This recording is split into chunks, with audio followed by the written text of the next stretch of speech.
My name is Denise Yezbak Moore. Today I'm going to be showing you how to create my spiritual earrings.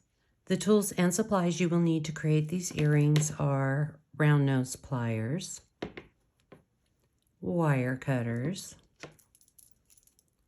chain nose pliers, a 4mm jump ring, an ear wire, a little black tassel. We will also be using glass. They're black faceted ovals, 5 by 3mm, a Philippine horn carved rondelle, an Indian carved ethically sourced bone bead, and 22 gauge wire.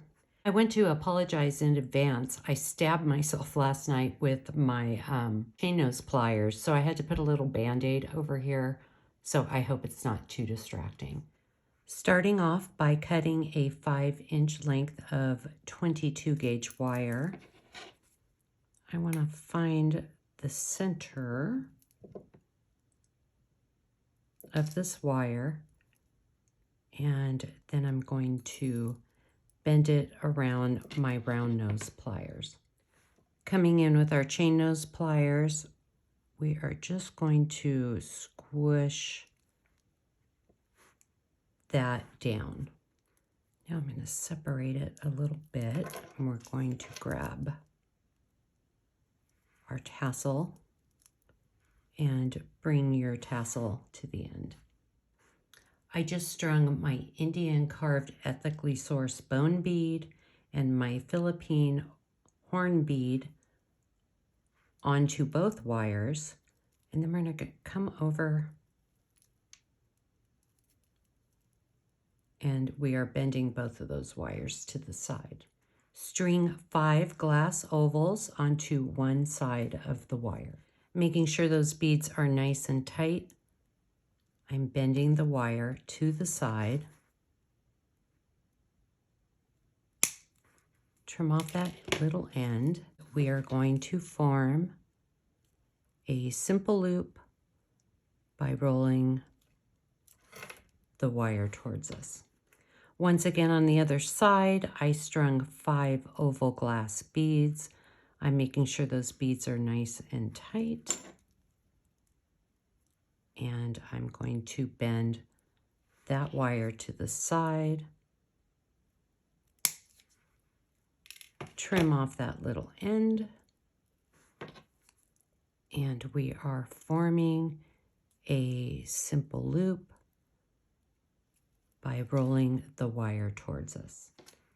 Now I'm going to take my finger right here, and I'm making a slight bend right here, and making a slight bend. We can like move them a little bit. So on this side, this loop is a tad bit bigger than that one. I'm going to show you how to fix that. I'm going to come back in and I'm going to open it just a tad. Let's flip it around. And I'm just going to trim off a tiny little end. Now I'm going to come back in and I'm placing my pliers right where I made the cut. And I'm just going to bend it in. And now I've made my loop smaller. I just grabbed a 4mm jump ring. This is how you open and close a jump ring. We're going to open it, come over and attach the loops. Grab our ear wire and close our jump ring. Now I'm going to come back in and just kind of move it out a little bit to fix the shape. And there you have it, how to create my spiritual earrings. If you are watching on YouTube, please like and subscribe. I hope you enjoyed this video, and I will see you next time.